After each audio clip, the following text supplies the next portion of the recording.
An American CSGO analyst turned into coach. I've got Chet Singh, and well, actually, it's now I'm a Chet. That's where we're going with this. 23 years old, and the man behind Optic, NRG, and now 100 Thieves. I've been looking forward to this, Chet, because we've always had good interviews and stuff going at events, but now I get to learn a bit more about you and hear your story on things. But the first thing I want to actually kick this off before we get into like your life and stuff. You are now just I'm a Chet, right? Why did we get rid of the ImAPet name? Why did this all happen? Honestly, I got rid of the name because I don't know, it just sounds weird, when you're like sharing with people outside of like gaming and you want to get them like to follow you and stuff. It just doesn't seem right. I'm telling like my cousins, my close friends from high school, just seems weird. So I need to get away from that. No, I get it. I completely get it. Now, before like you got into gaming, before you got into esports, going to like your childhood and growing up, what was life like for you in America? What was it like growing up in the States? I mean, growing up in the States, I grew up in Brooklyn, New York, just kind of chilling. We did a lot of like relay races. I was like really active as a kid, like doing a lot of sports and stuff. Oh, cool. Yeah, it was kind of surprising, I guess, for people to know that I wasn't always a gamer. But then I moved to Long Island, New York, which is a bit more like the suburbs. And that's where I got more into gaming because I moved away from like a lot of my friends and stuff like that and sports. So it was just like mainly playing games, played like, Warcraft 3, what got me into gaming. And then eventually I watched like some reviews about CSGO and about the beta. And that's how I got into CSGO, playing the beta, had a lot of fun with it. Obviously, it's a lot different than what it is now in terms of gameplay, but I definitely fell in love with the beta, and it was a game I really enjoyed. Didn't really play any shooters before that. Maybe like Combat Arms, I guess, if you've ever heard of that. And yeah, that's what I got from that. And what was family life like for you? Were you an only child? Did you have some brothers and sisters? And also, this is also the very interesting thing for me with everyone is, did your parents support your passion and love for gaming, or were they the type of parents that wanted to push you down the school route a bit more? So yeah, for family, I just have a sister and a dog. Nothing else. I have like a mom, dad, just standard like American household, just one boy, one girl. But yeah, my parents, some of them, like my dad wasn't supportive. I kind of did it in a weird way where I went to CLG and I signed a contract without telling them. Oh, wow. And I went to LA without telling them as well. So I kind of just took off without saying a word while I was in college still. And I was finishing up like my last year almost. And I just said, fuck it. And I just went to CLG's facility. And then I just started practicing for like months. And then eventually I told them like, yeah, I'm probably not coming back right now. Like, I'm going to keep doing this. And then my mom was like pretty fine with it. She supported it. But my dad was not so supportive. But at the end of the day, like I was old enough to do what I wanted to do. And I knew gaming was something I liked and CSGO was something I liked. And I knew I could get better at it and get more experience. And eventually, like I could turn this to something more long-term. And I guess my mom saw the same thing. And yeah, she was the one who mainly gave me the full support, and my sister as well. That's cool. So you kind of had the mix of both in that side of things.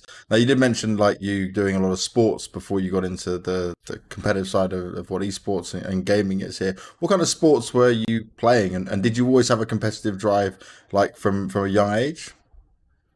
The sports I was playing was like track and like relay races just for fun and stuff, like some basketball here and there. But I wasn't like super serious about it. Like I didn't think I was going to make a career out of it or anything. I just played it because like my friends were playing it or like my friends were doing it.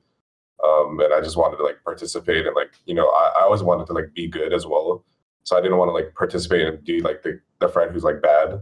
I wanted to be the friend who's just like going to overtake them and like be faster. So I had like one best friend. His name was GINX, and he was one who like pushed me a lot to like get faster. And my goal is always to beat him. So yeah, I definitely think I had the competitiveness like from a young age. I just always wanted to be the one who's like ahead, like kind of ahead of the curve always.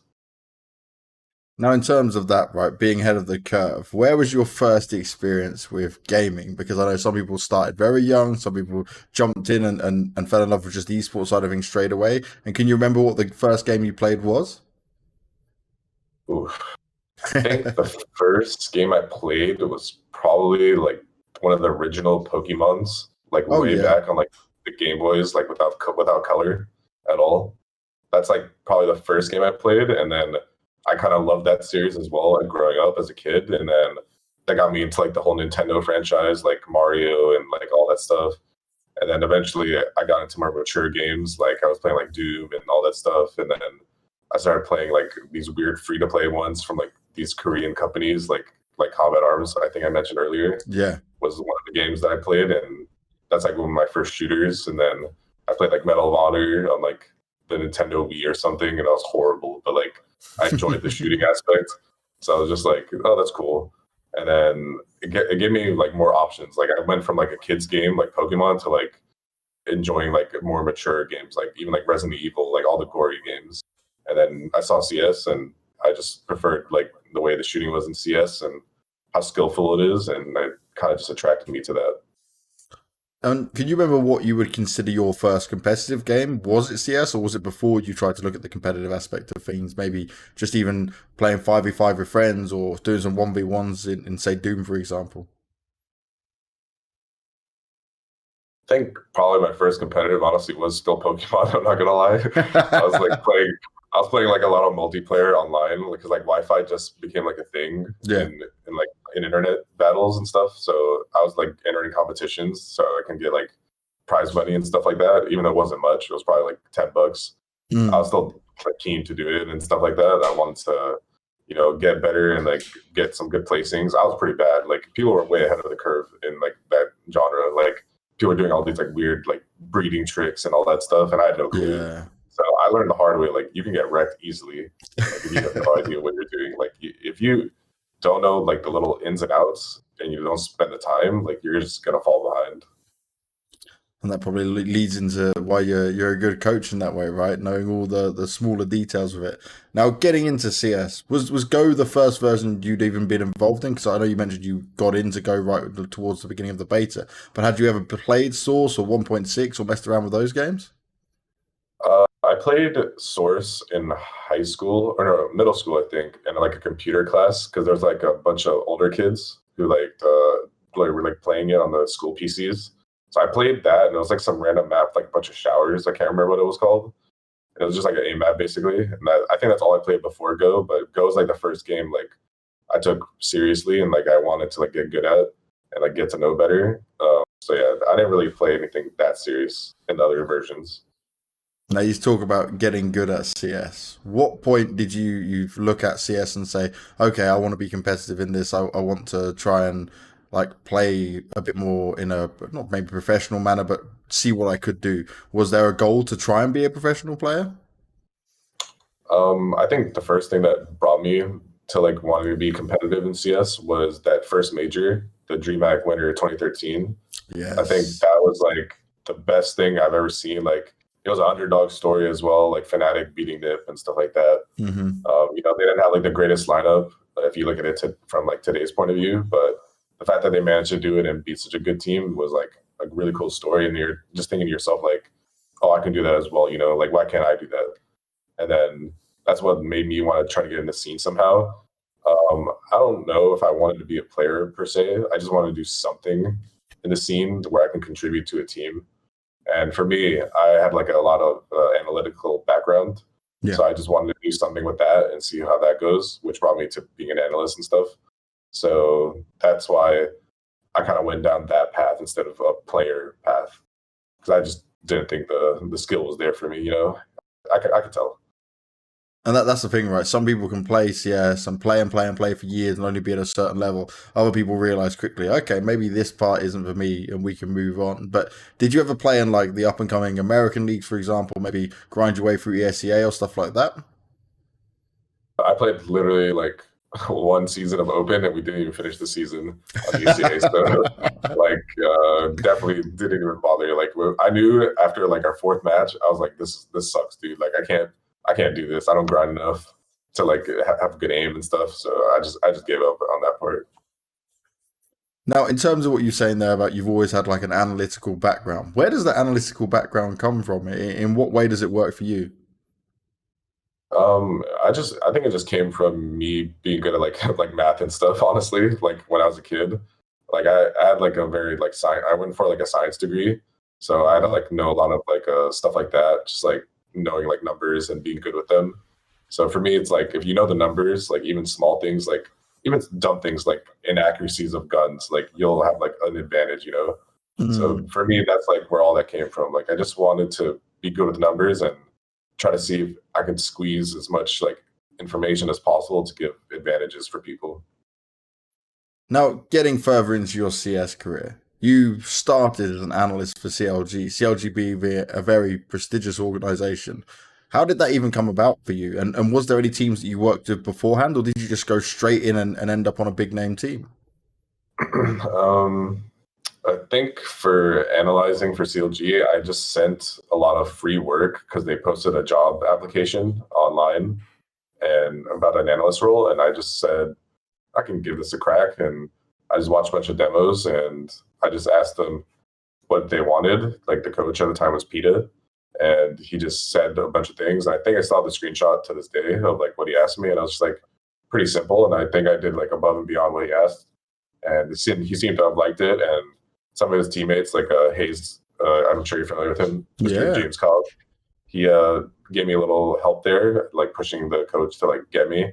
So I appreciate that as well. And yeah, I didn't really work with any other teams. Like I did like a little bit of work beforehand with like some other random teams, but nothing serious, nothing long term, just like here and there. Whereas CLG, like I did a lot of work for like their one major where Peter was playing, and yeah, I think they just liked it and they definitely saw some benefits from it. So I guess they couldn't like I wasn't getting paid much anyways. So like they're like, sure, why not? Like let's just give it a crack. And at this point, how old were you? I think I was 19 years old when I started with CLG. Oh wow. Okay, so you're still very young when it comes to CLG, and in general, you're a young coach anyway compared to a lot of the coaches we have out there.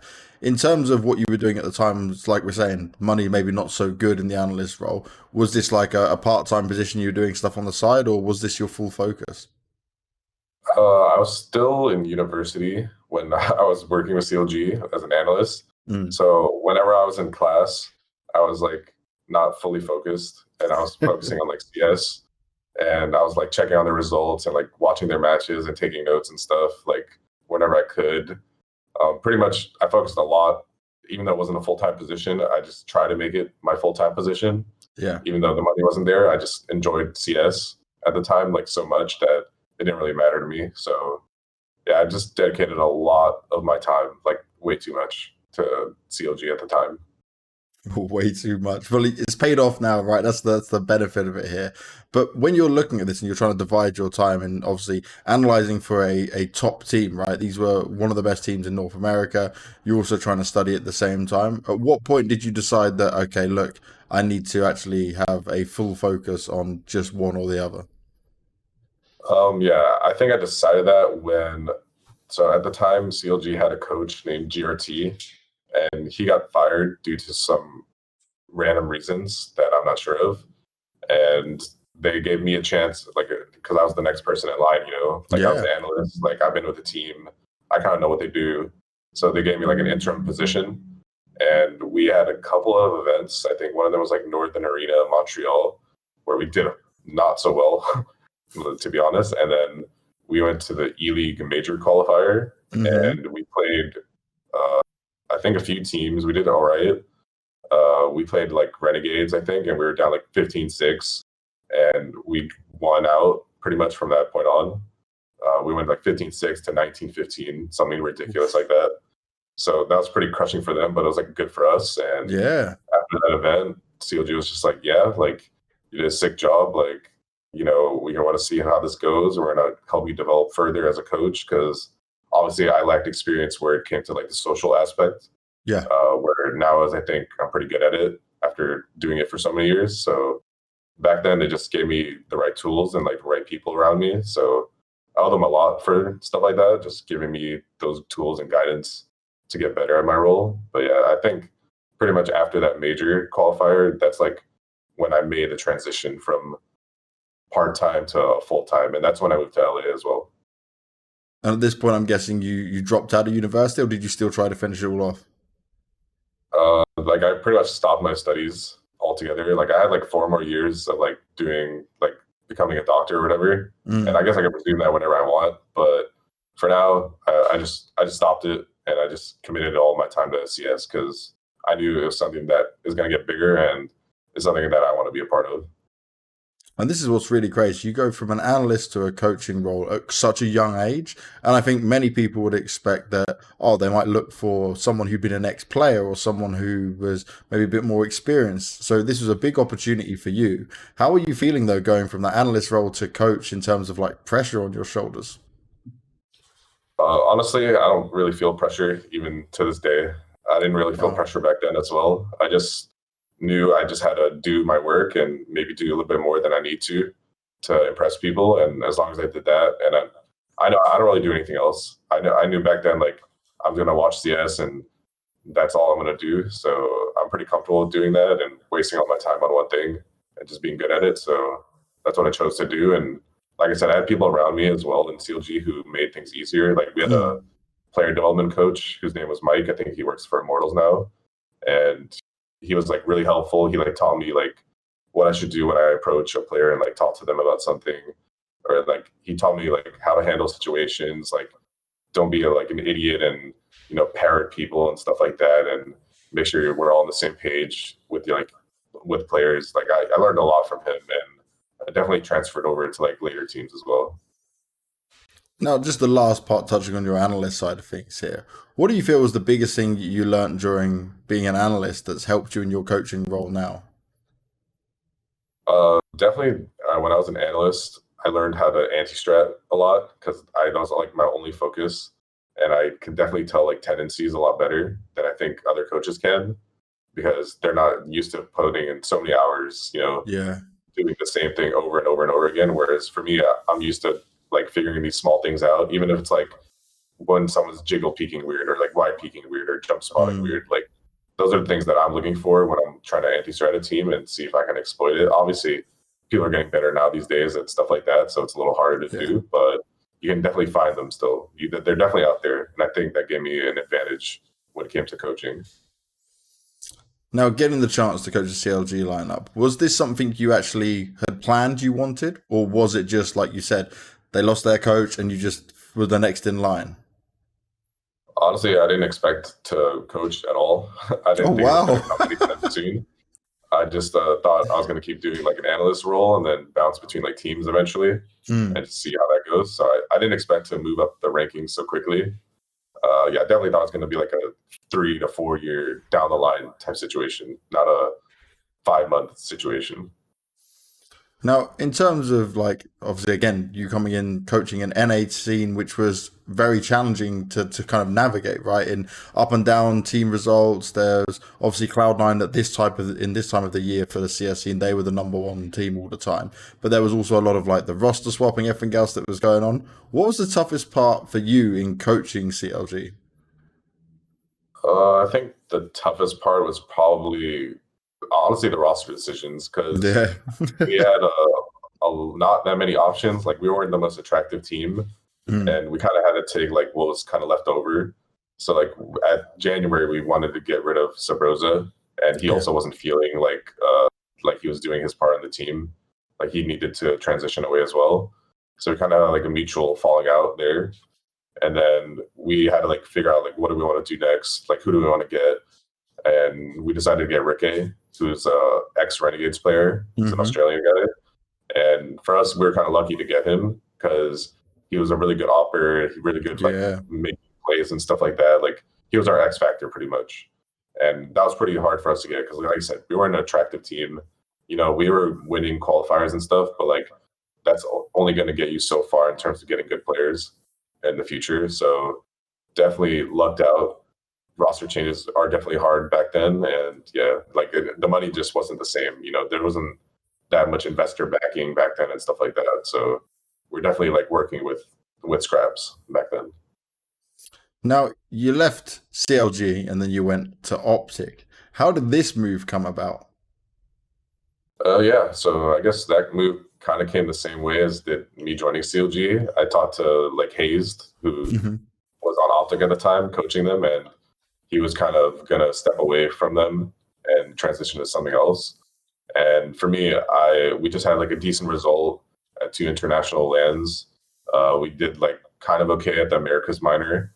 And for me, I knew I wanted to step away from CLG after that minor because I felt like we weren't all on the same page. So it was kind of fortunate timing that 2 coaches on 2 different teams wanted to step back from their respective teams. And yeah, Optic just seemed like the best choice for me. They gave me a shout out, like an offer, and I was just like, sure, like I'm gonna grow a lot from this experience. They're a really good team. They're like the second best team, and I don't see like why I wouldn't join them. So I just joined instantly as soon as I got the contract. Now, this Optic, right, it was an incredible roster for the North American scene, but they lost Stanislaus, the in-game leader, and then you're coming in when they've had that kind of thing go down. How difficult was that for you to obviously kind of rework the team and make them be able to stay at the level they were at? Yeah, so that team did not last long. Let's make that clear. So as soon as I joined, they were at Atlanta already. So I was in America, and they were at like I think ESL one Cologne something like 2017. And they played SK, and I basically just sent them a bunch of like anti-strats, like still the document of like all the stuff I sent, like Tarek, and I basically just told them like what they should look out for, what they should try to do, and it seemed to have worked. I think there's an interview where Rush said like he really liked it, and they had some secret help in the background and stuff like that. So definitely made me feel good about that. And yeah, so that's where that time in Optic happened. And then afterwards, after that event, we were looking for a 5th, and we couldn't get anything. Like we didn't have enough money in Optic to like get a good player. Really? We couldn't, like the investment. There was no investment back then. Like people think Optic was like this super rich org, but yeah, because of COD and everything, you'd assume, right, that you guys have had kind of the lay of the land in, like, if you need to pick a good player, cool, we got the money, we can do it. Yeah, like we definitely had people we wanted to get that were really good, but we just couldn't. Like either their buyouts were so expensive, like Optic couldn't pay for it. It's not like they didn't want to pay for it. It's like, I'm pretty sure they just couldn't because there's not enough money, and they didn't have investment like other orgs back then. So that definitely like hindered things a lot. And then we had like one option that was an non-English speaking player. And I think at that point, people just started saying like, screw it, like we're probably just gonna move on. And that's where like Rush and Tarek left, and that's where we had to do like a whole new rebuild and stuff like that. So yeah, that lineup just was like was pretty much over after that Cologne event. Yeah. And rebuilding a lineup, right, doing all this stuff that you want to do, how do you go about that as a coach? Do you have more control in that sense, or is it still maybe the players or the in-game leader making the decision? I think at the time, since I was new to the team and Mixwell was staying on board the roster, they kind of gave Mixwell a lot of the say. Obviously, like they asked me as well, but Mixwell had a lot of the say on like who we were gonna get. And at the time, I guess we were fortunate enough where like Magis was like off the bench on North. Yeah. Freiberg was just like around. Alu was around as well, and HS was like this talent from like Penta or something where like he was getting super hyped, and from that major that just passed. After Krakow, yes. Like he had like this like pistol ace on overpass or something where it was like super insane, and everyone was just like, yeah, like let's just try to get these people together. We'll see if it works. Like we know it's not going to be easy, but we'll just gotta try to see how we can mesh well together. And that's the best of like of the scraps, I guess, that we could have managed to put together. And how different was that for you, right? Because you'd been working with North American teams the whole way through, and then you get a truly international roster where they're not even from the same country themselves, and you're trying to get them to mesh together. And I believe at one point, right, they were all living in America. Everyone came over. Yeah. I mean, it was really interesting. I think that was probably the best experience for my career. Oh, wow, okay. In terms of me like learning and like how to deal with people, because I was really bad at dealing with people, you know, like I didn't know what to do. And, you know, I was talking with like Freiberg, and Freiberg was like, you should do this because like, you know, Threat did this. And I was just like, okay, so I'm gonna try to do this, you know, like I'm gonna try to do the things that people are asking of me, and I'm gonna try to do them as well as I can. And also through that, like I gained a lot of experience just from talking to like these veteran players, and just like even like in-game things, like things I never even thought about, you know, like I think I learned so much from that time where like now I transfer to teams like still to this day. like of things that happened like 3 years ago. So definitely one of the best things for me. Just like meshing wise, everyone was pretty like calm, level headed. You know, all these people just got cut recently from their teams or they got bought out. So they kind of knew like this was their chance to like show themselves and like make a name for themselves again and show their teams like they shouldn't have been cut, you know. So I think everyone just wanted to work. Everyone was hungry. We're all in America together, so we knew like there's no point of like screwing around. Like we need to work hard and qualify for all these lands in NA, which we did, and then also show up on stages, which we also did. Obviously, we didn't like claim any trophies in those few lands that we did go to, but we did decent results. And I'm sure like if we stuck together, we probably would have had like even better results than that. Now, at this point, though, I can imagine these players were not cheap, and Optic must have given some money and given some good budgets to make this work. So was their ultimate goal of just having like one really good, successful international team with you coaching it? Yeah, I mean, those players definitely weren't cheap. They definitely paid money eventually at Optic because they realized they had to, you know, like they got money from selling Tarek and Rush. So there's definitely a bigger budget thereafter. So yeah, they just built this lineup. You know, it's very flexible when it's international. You know, you never know down the line, you might get another NA player, you might get another EU player. Like there's definitely a lot more options than just sticking with one NA team. And in terms of this international roster, right, do you think that had there been a bit more time or it had managed to work out, there could have been some huge success? Like you said, no trophy wins came out of it, but you guys certainly had the individuals in there that could have made it work. Yeah, I honestly think we could have won something at least because we definitely had a lot of firepower and a lot of strategies and stuff. We just needed to practice, honestly, because when we were on Optic, we didn't practice that much. We were literally playing like ESL Pro League, then ECS, like day after day, qualifiers that lasted all day, like because we were like low in the rankings because we just formed. So we literally played matches almost all day. Like we played like 70, I think, or something in a row with no breaks. So, and then we went to land instantly after. So like we're just adding things as we're like, you know, going over them in the like before a match. It's just ridiculous. Like we definitely didn't put ourselves in a good spot with like all these like events. But also at the same time, like we didn't have any choice. Like we needed to play these to get like ranking points, and yeah, just like it just screwed us a little bit. But also at the same time, like yeah, we just needed like a couple of months. I felt like we would have been way better. And obviously, this lineup fell apart, didn't end up working out. But for you, what would you say was the highest point of your time with this roster?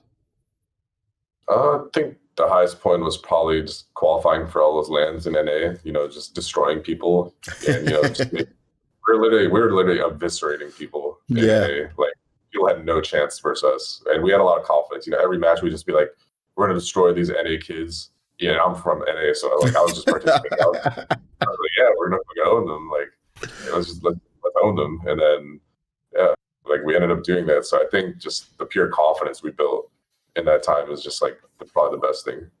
Sounds like you were accepted as a honorary European for the teammate. Yeah. Now, working with those kind of players, right, and building what you were trying to build there, do you see in a world that like, okay, had you maybe been in EU, that lineup might have stuck together? Because I know a lot of when I've spoken to players who have been in NA, they come back to EU, they go, okay, the better quality is definitely in EU in terms of practice, but it's like they definitely seem to struggle more in living over in a North American lifestyle compared to staying in EU. Yeah, honestly, we were gonna all go to Europe after that year was over, after that Odense that we went to, but Optic was bought out by a company called Infinite, and Infinite required everyone to live in Texas. And I tried really hard to convince that ownership group that we can't go to Texas. We have to go to Europe and start an MDL and restart there. And they just didn't understand. So after that, I had to tell the guys, like, you know, we're probably going to have to disband unless people want to go to Texas. And obviously, no one wanted to live there because we already lived in Chicago for so long. People are homesick. People have like lives of their own in Europe, and they could get, now that we proved ourselves, like they can get better offers because now everyone looks like a lot better. So I was just like, oh, we should just part ways and just try to figure it out. Like figure it out, and if you need help, we'll help each other. If not, then it is what it is. Now, this is where to me it starts to get interesting because I'd like to go on this like trip down memory lane, but you then join up with NRG. You're taking over from Imi, who's a British coach who'd had actually a bit of success, but he couldn't get a visa, which obviously made a big problem coming in there. Where was the team at that stage as you coming in, Imi coming out? Because people started to actually hype up the NRG squad a little bit more than what maybe people gave it credit for when it first formed together. Yeah, so the Energy Squad at the time was known as like onliners. They didn't have any LAN results. They pretty much came Yeah. last at every LAN, even though they dominated online. Like they didn't even lose a map for like 2 months online when they had a IMI, and then they went to two LANs and they just got last place instantly. So it definitely wasn't a good look for them. So me coming in, we instantly went to a LAN. It was like some star ladder. I can't remember which season it was, but we ended up making it all the way to the the finals against Navi in that LAN. So pretty good first result with the team, making second place. And then we just kept like cruising. Like we just started adding like all these weird things that I had, and me and Das were working really well together. Like we were always on the same page. That's something that's really underrated. That for a lot of teams, having the coach and the IG on the same page. So definitely loved working with Daps. The team environment was super good. Cirque's a troll. Breezy's insane. Ethan is also kind of a bit of a troll. So like our environment was like pretty upbeat, pretty positive. So I think all those things together, and like with my experience that I got from Optic, like it just made them a lot better of a team. And I think we all learned a lot from that period, and it showed in our results. Like we were pretty consistent after. And how would you talk about yourself at this stage of joining NRG as a coach? Because you've done CLG, went from analyst to coach, and then you've done Optic as well. You've experienced an international roster, you've done your NA roster as well, then you come back to NA. But how much better did it feel in like your own confidence as a coach and what you could do with this team? I definitely felt a lot more confident because I had so much more experience now with other teams, and especially with that Optic team, I definitely learned a lot. And Yeah. I was used to beating these teams. Like I was used to beating Energy. Like even though Energy was like dominant, we destroyed them at land. Like we 16-1 them or something.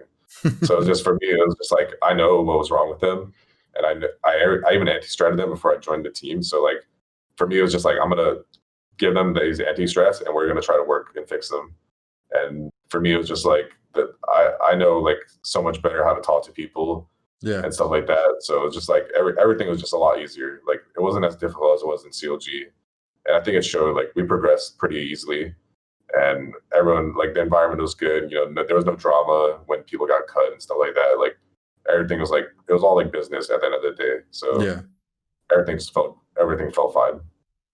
And so at this point, it sounds like you really developed as a coach, but you also keep mentioning about like, oh, on the social side of things, maybe it wasn't like your huge strong point in there. At what point did this change for you? Because at least as long as I've been interviewing you now at events for maybe the past 3 years or so, I've never would have seen you as like the person who had a problem with being social or dealing with those kind of situations. I guess like it kind of changed when we got like so many good results with energy. Like I guess people had to like realize like I'm doing something, with these lineups because we were like consistently like top 7, top 5 for a very long time. Yeah. And we were like consistently like top 4 finishes, some second places. We didn't win anything for a while, but we had like some small wins like I Am Shanghai, Summit. We were getting something. So like people definitely had to recognize like we were all like getting better together as a team, not just myself, but literally everyone was getting better. So I guess people just had to realize like, surely I cannot just only be an analyst at that point. I definitely have to be doing something behind the scenes where like it matters. And again, you're still very young at this point, right? And one thing I think some people might look at and say, oh, okay, this is harder, is did you ever see it in a way that it was harder to gain the respect of certain players, maybe older players, or was that never really an issue for you? I don't think I ever never had the respect from someone. I'm pretty sure it was pretty easy. I mean, I think most people look at me and think I'm a lot older than I am.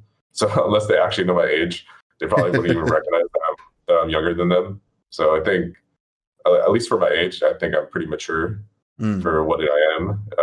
I'm sure other people can attest to that as well. Like people that have like CEOs that I talk to and stuff like that, that I pretty much talk like in a way where it doesn't seem like I'm 23 or 21 at the time or 19. Yeah. I'm pretty sure I can know I can handle myself when it comes to like mature conversations. So I never like had difficulties in that respect. Certainly a good skill to have. Now, in terms of your relationship with the players, right? Obviously, you were very close with this NRG roster, but then it comes to the point where you guys remove Daps and you bring in Stan. Whose choice was that, and what was the team feeling at this point? Because you guys had constantly been making like semi-finals or quarterfinals and getting close, right? Being in those playoff spots, but it was trying to get you guys to take it to the next step and take some big wins.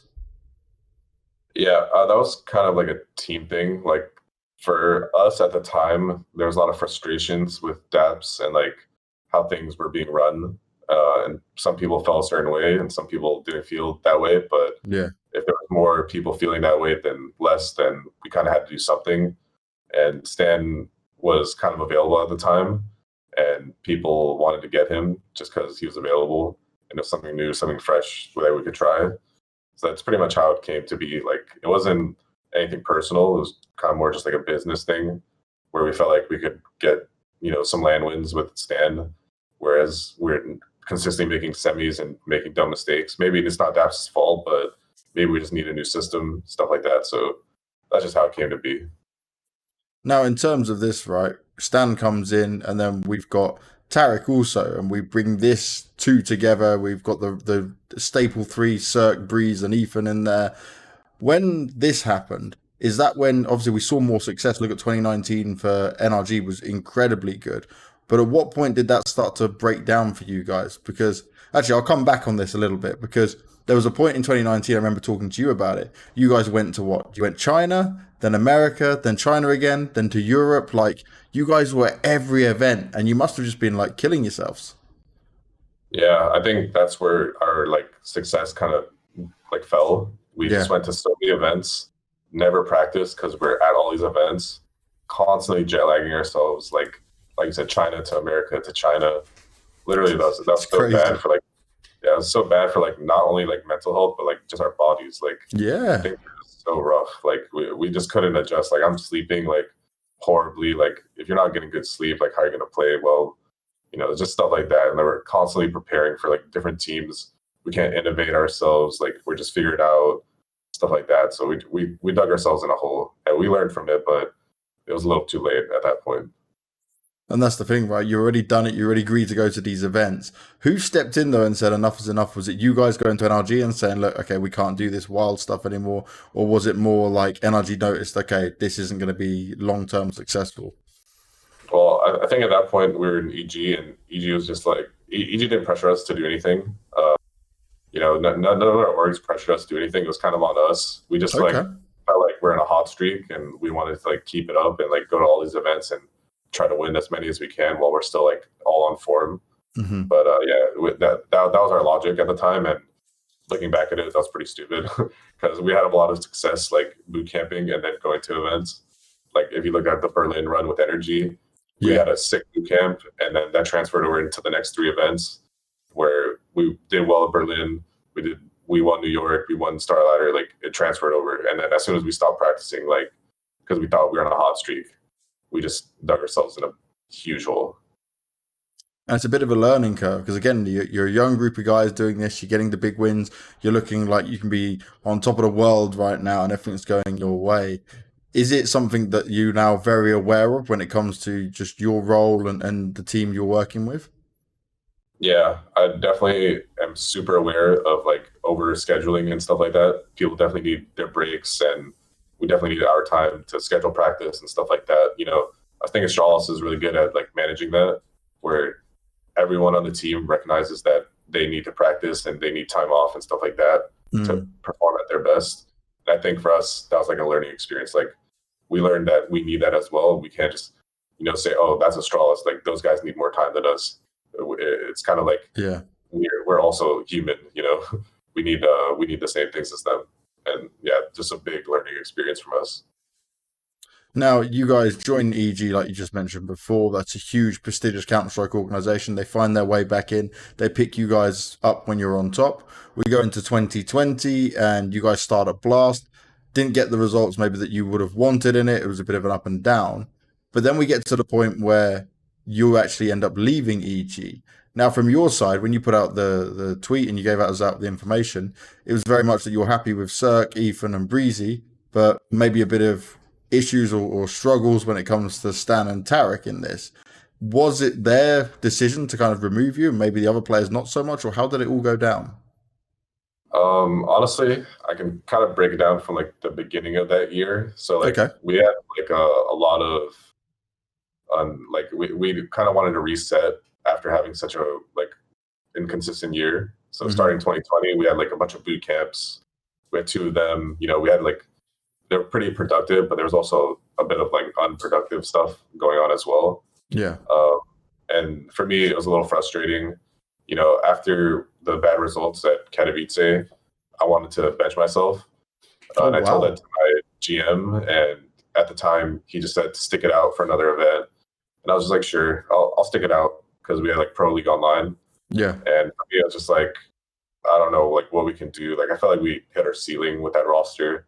You know, we weren't on the same page, like me and Stan and stuff like that. So, and I kind of knew people were kind of being shady behind my back. So for me, it was just like, I'm not comfortable in this lineup anymore.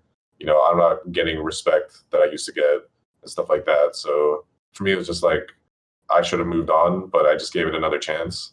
Yeah. And that's where we're at Pro League, where we did actually decent. But for me, it's like, we never struggled on like an NA as EG. You know, we always like came like second place to Liquid pretty much all the time. You know, it was never a problem like beating other teams. Yeah. My problem was we were always losing to like Mouse Sports or losing to other European teams, and it was just like at what point are we satisfied with just losing to Euros all the time? Like we need to do something. It just like was super miserable. Like I just felt like we weren't progressing anymore. And for me, I told the org like we need changes. You know, maybe some people shouldn't be like players anymore. Some people should stream and stuff like that, or some people should just be traded to another team. And for me, it was just like, I don't know if the org did listen to me or I don't know what happened, because it came as a really big shock to me, because we also like played Liquid really close in a series the day before I got removed. Okay. And I was just like, all right. I was like, all right, like I don't really understand like what happened. Yeah. Like all the things I told EG, I guess they just didn't care or whatever, because I knew I was working hard. And if people had an issue with me, it was never told to me. No one, after I got cut, came out and reached out to me and said, oh, this is what happened. This is what you did wrong. This is like stuff like that. Like pretty much no one did. The people that I called out obviously didn't say a word during the team or afterwards, like literally nothing. So I think that's pretty like scummy by them. Like it's like impossible to improve if you don't have people giving you the criticism. So that's just what it is. And for me, it's just like it was like a blessing in disguise getting removed from EG, because I wanted to do it myself. And at the same time, like, yeah, it was just like I had such like a mental like headache from being in that team every day. It was just like I needed something new, just something fresh. And that's what's wild to me, is because I know for a fact you are an incredibly hard worker. We see you at events coming in sometimes before the teams. We see you leaving at late times. We know you're always prepping and getting yourself ready. But you had such a good relationship with these players, like especially the core three, right? That'd been there from the start of the NRG days. Now, when it comes to your relationship with Stanislaw, why did that not work out? Honestly, I'm not sure why. Like, I don't know if it's because of his natural personality, where he doesn't like working with other players or other people. He's quite tough, isn't he? He's kind of reserved. Like for me, I'm the type of guy, like if we're at a boot camp, we should all be practicing, and like we should be practicing even when the scrims are over and stuff like that. And we should be like helping people if they seem to be struggling, like when it's obvious. Like Tarek was not playing very well. Cirque was in a bit of a slump. We could see that. Yep. Stuff like that. So it's just like we should have been like helping them, as like a team, instead of like, disconnecting after practice, and like once practice is over, that's over. Like for me, that's not like a good mindset, and we talked about it, and I guess we didn't agree on it. So stuff like that is just like, if we can't agree on even small stuff like how practice should be, then yeah, it's just like not going to go anywhere, to be honest. Yeah, it's not going to work. Now, out of interest for me, and I speculated on this at the time, that if you guys were to make a change, it'd likely be Tarek, not just because he was underperforming, but I could see other players that would fit that role better that would help improve you guys. Was that a similar idea to what you had? Yeah, I wanted to remove Tarek and Stan. It was pretty obvious. I felt like we just needed a new leader, and then for me, I just thought Tarek was kind of underperforming for like about a year, and we Yeah. tried everything. There's not much we could have done. Like it wasn't worth like him being the X factor anymore for me, at least. So I just thought get something fresh, something new, spice up the environment a bit. There's like a lot of upcoming players and players we could have maybe gotten from other Oh yeah. teams that those opportunities have now passed, obviously, and probably will never happen again. But it is what it is. Like I said, it would have been cool to make those changes because I probably think we probably would have been the best in NA and probably overcome our challenges that we had with Euro teams. But I guess we'll never know now. It'll all be a mystery. Now, Yeah. it is a shame how this all went down. And actually, I'm happy now that you're still in CSGO. But there was a point where you might have been considering Valorant, Chet. And I love you, but I don't think I could have handled losing you to Valorant, mate. Why was that an option on the cards? Why was that something you looked at? Honestly, it's just because in CS right now with the pandemic and stuff, it's just like we couldn't like I couldn't find any like team that I believed in that could be successful at the time. There's just, like no good teams. Like everyone had coaches. You know, there's no reason to cut your coach if like you don't really know. I don't really know what their coaches are doing. Like I don't know if they're doing anything wrong. So I can't just assume that people are going to cut their coaches for me. Yeah, I think makes they'd just be sense. satisfied, right? So for me, it's just like I didn't see any opportunity at a high level or like even a lower level team that I thought I could bring up. Like everything was just kind of like weird lineups and like things I didn't believe in.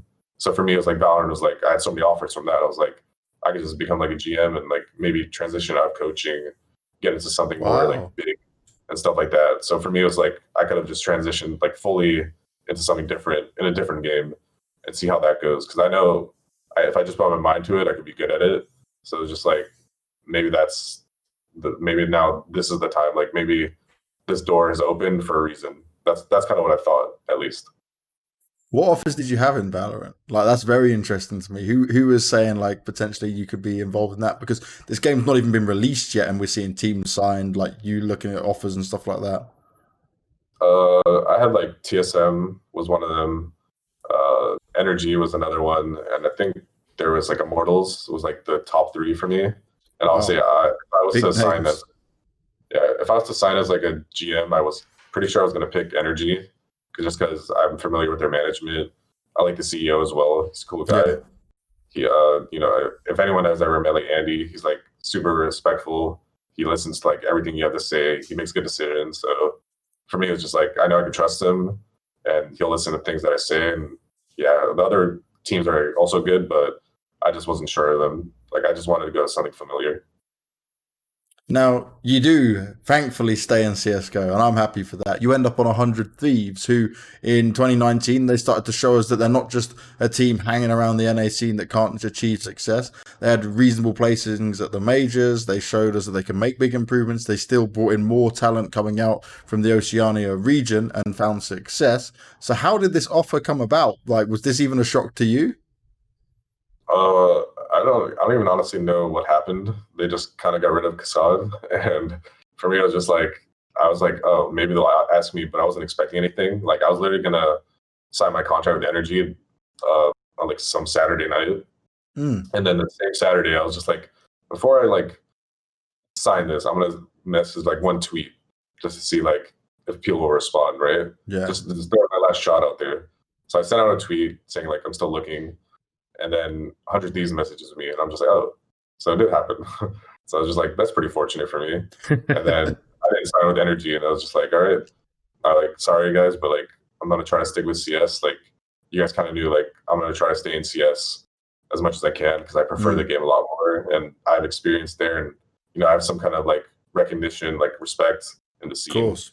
how much I've done with like EG and Energy, and even Optic and stuff like that. So I've been around for a while. I want to stay in CS, and 100 Thieves is a team I can believe in. You know, I believe in their lineup. I've played them for years and years on Oh end. yeah. So for me, it's just like, yeah, it wasn't like a no brainer as soon as they offered me.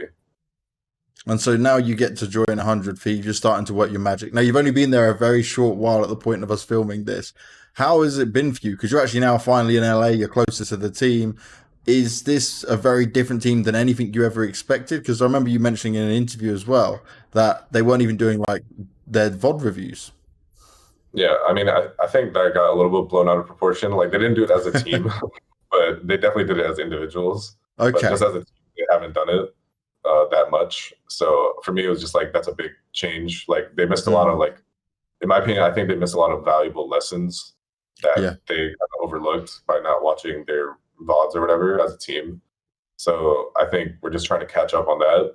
And I definitely see improvements every day. We might not be like winning consistently right now, but for me, it's just like it's all about the journey. And as long as people are learning, and by the time we go to the next RMR, the summit one, as long as we feel ready for that, then all the results to me don't matter. As long as we fail now and we learn from it, then all that matters is the summit RMR. Now, in terms of 100 Thieves and you implementing what you want into it, how far away are you from getting that done? Like, how much work needs to be done still? How much time do you think it will take? And what goals have you set yourselves? I think honestly, it probably we should probably should be like at least 95% by the time the next RMR event is. Obviously, that's like probably like 2-ish weeks away from time of recording, so we'll see how that goes. I think goal wise, though, I think we're pretty good on strategy right now. We added a lot. Maybe we'll tweak a few things here and there, flashes here and there, and stuff like that. But I think we need to work on ourselves as like players. And I think in that, and what I mean that is like, I think people need to just be more vocal in like high pressure situations. Because I can definitely tell like right now, like when we're in a situation, I know people on this team aren't stupid where they can make a call. And as long as people just believe in that one call, then I know like we can win the round. Even if it's a bad idea, you can still win the round. Yeah. So I think just expressing that more to the team and letting people be those callers that they can be in those situations, I think that's the biggest thing we need to work on. Other than that, I think otherwise everything's fine. You know, people environment is good. Everyone's super respectful. So those things are like out of my concern. And how is that environment? Because Gratisfaction and Lias are now well embedded in the team, but the core three have been together for a very long time. Gomez, we know his involvement in the team as well, but they, I guess, would assume very different than what a North American team is, because I can relate a lot more to these guys when I'm talking to them, when I'm seeing them at events, than maybe some of the American players, and that might be just because of the British Aussie side of things. But I just wanted to see how that environment is for you and how different it is to your previous teams. Actually, the environment reminds me a bit of like energy, like back when we had a Fugly. It's just like a lot cheerful. Like no one is like super toxic. You know, you can like trust everyone. Like you know, no one's gonna like try to snake you or anything, right? There's no like bad like energies or anything. So everything just feels good. You know, people like you said have been together for a while, so you kind of know like where their relationships stand at this point. And it just feels like it's a good spot. Like we're able to get criticism when we need to. No one gets like butthurt or anything. Like everything just seems super fluid. So as long as we just keep it at that, then I think you can see like progress coming up eventually. Now, finally, Chet, the future for you, because there's two things that I've taken from this that are very interesting for me. Is yes, you've always been determined, you've always known what you wanted, you have a good understanding of how to coach now and your growth, especially in the social side of things. But also Hayes being a big part of two parts of your career in order for you to take the next step upwards. So I just want to touch on your relationship with Hayes quickly in how is that relationship? Do you guys still talk? Are you still friends? And how much do you think you owe him? Honestly, my relationship with Hayes is pretty good. I still talk with him a lot, pretty much every day. I do owe him a lot. I feel like I've given him a bit of like money in the past just because I felt like I needed to, but I feel like even that isn't enough. Like he's a really good guy. I'm glad he got to join like TSM for Valorant and stuff like that. Like he's definitely earned what he's done. Like I said, like I wouldn't be here without him.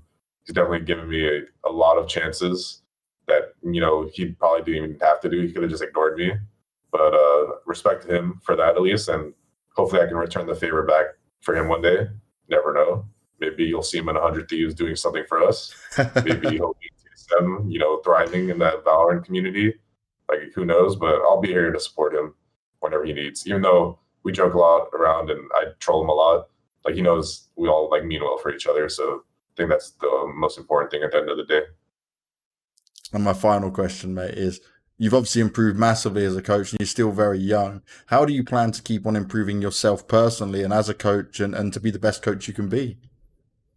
Honestly, right now, I'm just trying to read a lot or like listen to audiobooks on like other coaches and just see their perspectives. And also just watching like documentaries, like even that Last Dance one with like Michael Jordan. Oh, yeah. That one was like pretty good. So I'm just trying to get other perspectives now and just try to put it into my own like style and see how that goes.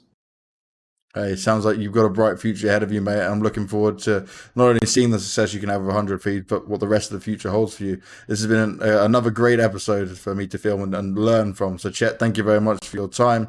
And guys, this has been another episode of The Connector. Plenty more to come your way, and interviewing different players, coaches, names, commentators, even observers within the CSGO realm. I'm trying to take you guys as far into it as possible. We'll see you on the next show.